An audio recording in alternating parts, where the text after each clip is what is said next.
Halo teman-teman, perkenalkan nama saya Dias Fajar Lestari. Saya mahasiswa Prodi Ilmu Tasawuf semester 5 ISKI Sunan Pandanaran.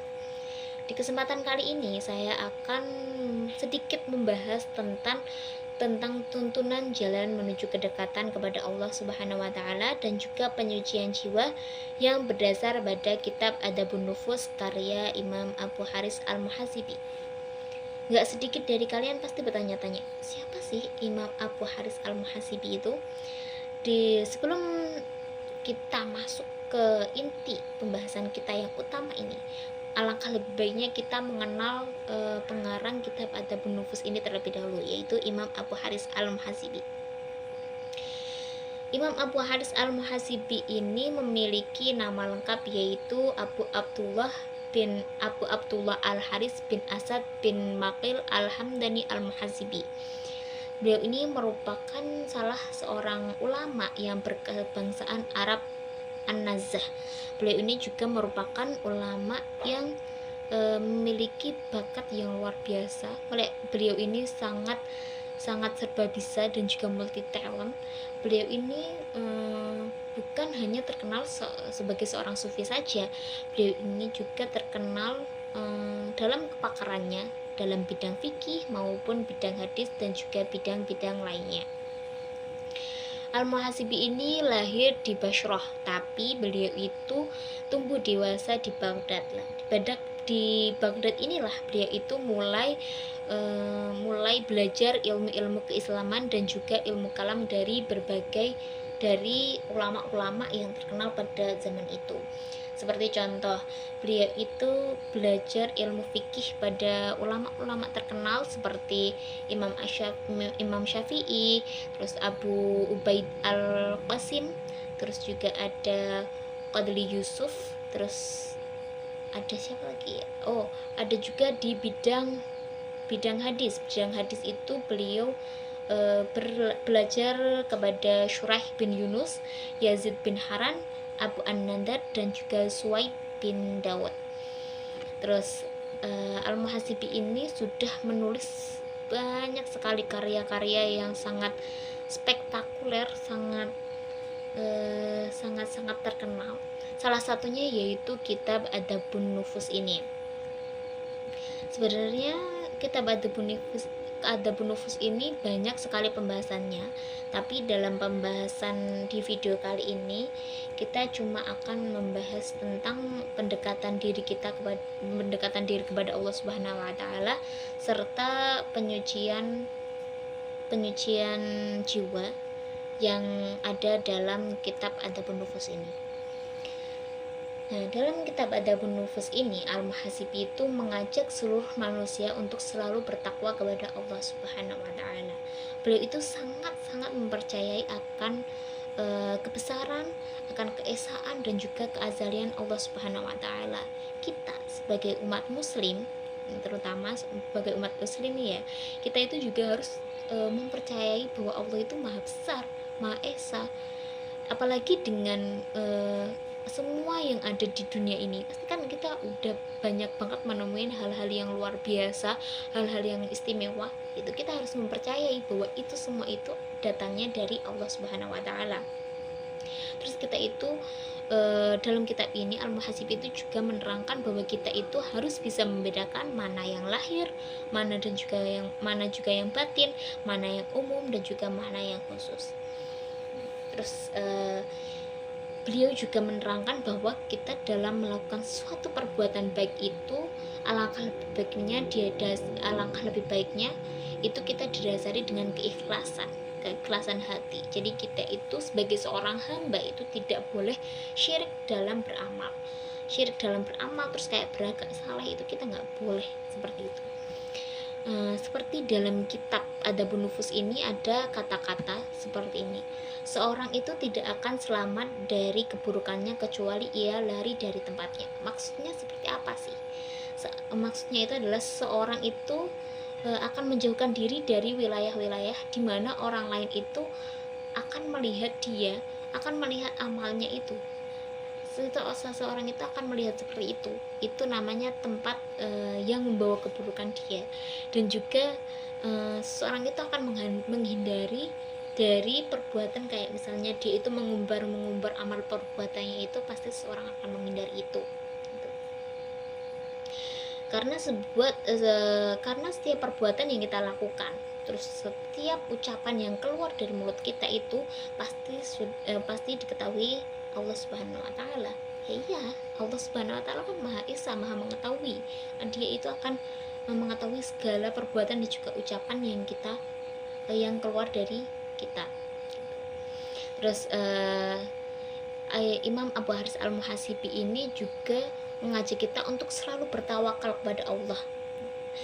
Bertawakal ini juga berkaitan dengan qada dan qadar, di mana dalam kitab ini juga dijelaskan, ada kutipannya, bahwa bahwa sesuatu yang engkau miliki itu tidak akan menyalahimu,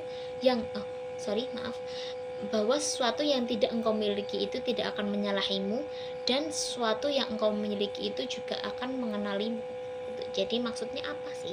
Maksudnya itu kalau misalnya kita tidak berbuat apa-apa, ya perbuatan itu tidak akan menyalahi kita. Perbuatan itu tidak akan merusak kita besok kalau misalnya kita udah di alam lain gitu. Justru dengan perbuatan-perbuatan baik, perbuatan-perbuatan yang udah kita lakukan itu akan kembali ke kita. Segala bentuk perbuatan baik itu akan kembali kepada kita. Segala bentuk perbuatan itu sebenarnya akan kembali kepada kita. Oleh sebab itu, Imam Abu Haris Al-Muhasibi itu ingin kita itu senantiasa bertawakal, senantiasa berbuat amal-amal yang baik kepada Allah Subhanahu wa taala. Gitu. Jadi agar yang kembali kepada kita itu adalah perbuatan-perbuatan baik, perbuatan-perbuatan baik yang kita lakukan. Terus sebagai hamba Allah juga kita itu harus senantiasa tunduk, takut, terus pasrah kepada Allah Subhanahu wa taala. Perlu kita tahu bahwa tidak ada tempat yang pantas untuk kita mintai pertolongan kecuali Allah Subhanahu wa taala. Kan banyak sekarang orang-orang yang kayak udah frustasi sama ujian-ujian hidup, terus dia itu mintanya ke dukun, kemana. Itu sebenarnya perbuatan yang sangat tidak bagus, karena tidak ada daya dan kekuatan yang melebihi Allah Subhanahu wa taala. Tempat tertinggi itu hanya Allah Subhanahu wa taala. Terus dalam kitab ini juga diteruskan bahwa Allah Subhanahu wa taala mewajibkan beberapa kewajiban lahiriah dan juga batiniah. Kewajiban-kewajiban yang lahiriah itu telah familiar bagi kaum muslim, seperti kayak puasa, sholat, dan yang lain-lain. Sedangkan kayak kewajiban-kewajiban batiniah itu kayak iman kepada takdir, terus kayak mempercayai keesaan Allah, pokoknya yang kepercayaan-kepercayaan itu gitu. Terus Allah Subhanahu wa taala juga telah menjanjikan pahala atas amal-amal yang kita berbuat, dan dari itulah kita harus taat atas apa yang diperintahnya gitu. Dalam kitab ini Al-Muhasibi juga menuliskan bahwasanya kita harus mengikuti jejak kaum saleh. Ada salah satu dari beliau itu kayak gini: kebodohan adalah melangkah di luar jalan dan cara yang ditempuh kaum saleh. Janganlah sekali-kali pada satu sisi menentang jalan mereka, sementara pada sisi lain mengaku bahwa engkau berada di jalan mereka. Jika engkau melakukannya, sungguh engkau benar-benar orang bodoh sekaligus pembohong. Jadi pembahasan ini kayak misalnya beliau itu, misalnya ada seseorang itu tuh dia itu keluar dari jalan kaum orang-orang yang saleh, tapi dia itu bilang sama orang, aku mengikuti caranya, misalnya aku mengikuti jalurnya Imam Syafi'i kok, aku ikut caranya ini kok gitu. Dia itu aja udah bodoh terus malah bohong lagi gitu. Terus oleh karena itu kita itu dihimbau untuk mengenali jiwa kita dan juga memeriksa kondisi-kondisi jiwa kita. Nah, melalui kitab ini Al-Muhasibi itu mengajak kita untuk memperketat pengawasan kepada jiwa dengan mata yang awas dan tajam, sehingga kita bisa mengenali bencana-bencana jiwa, terus kayak kerusakan nuraninya kita dan yang lain-lain Kerusakan jiwa itu kayak apa ya? Kayak kikir, sombong, dan yang lain-lainnya, bohong dan lain-lainnya. Kemudian kita juga dihimbau untuk mengendalikan hawa nafsu dengan hikmah ketakutan dan perlawanan yang tepat kepada jiwa. Terus kayak kita harus mengembalikan jiwa dengan penuh kelembutan kepada keikhlasan, keinginan yang lurus, logika yang jujur, serta menjauhi segala sesuatu yang dibenci Allah Subhanahu wa taala. Terus kayak ya segala sesuatu yang dibenci Allah itu ya kayak apa sih ya, kayak perkara-perkara yang bisa menggiring hati kita kepada cinta dunia, kayak misalnya kita itu terlalu bekerja berlebihan, terus habis kita lupa sama belum beribadah. Nah itu kita kayak digiring menuju dunia, terus kita lupa sama akhirat gitu. Terus kayak misalnya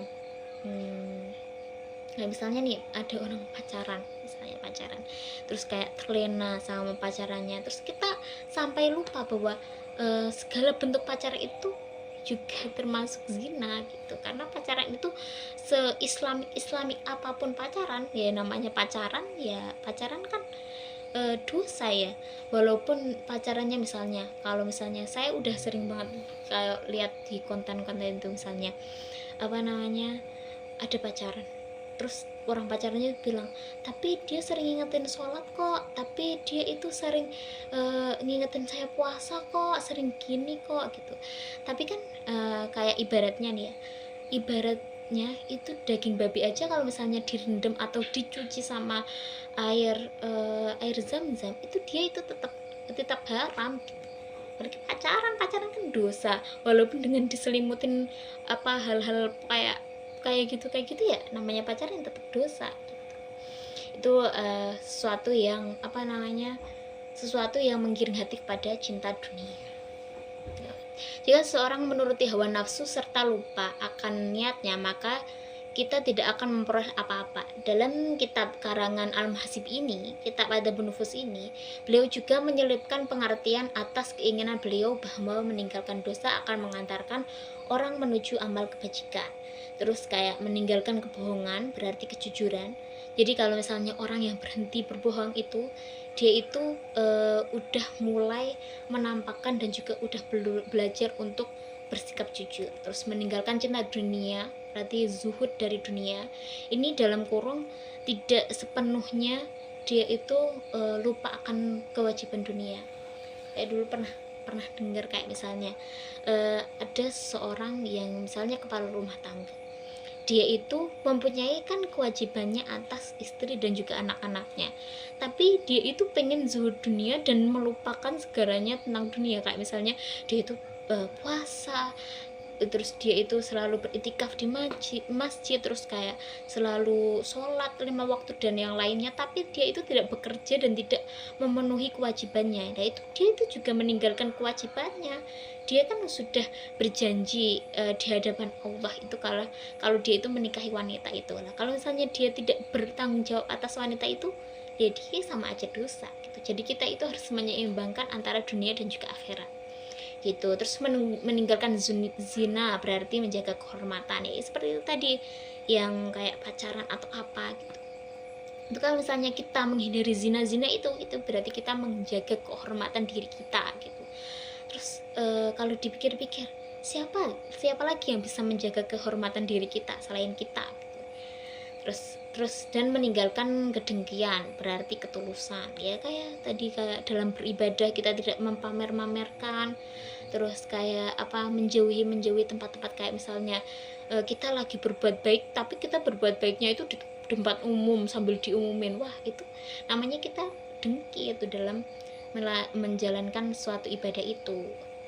Semua itu kayak misalnya apa namanya, zuhud dari dunia, terus kayak jujur, terus kayak menjaga kehormatan, terus meninggalkan kedengkian atau belajar ketulusan, itu semuanya itu adalah bentuk-bentuk dari ketaatan. Dan semua itu cara kita untuk menjaga kesucian jiwa.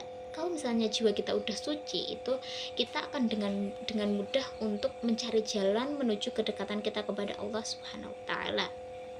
Tuh. Mungkin itu saja yang bisa saya sampaikan dalam video yang sangat singkat ini. di lain waktu atau di lain video mungkin kita akan bisa membahas tema-tema yang lainnya.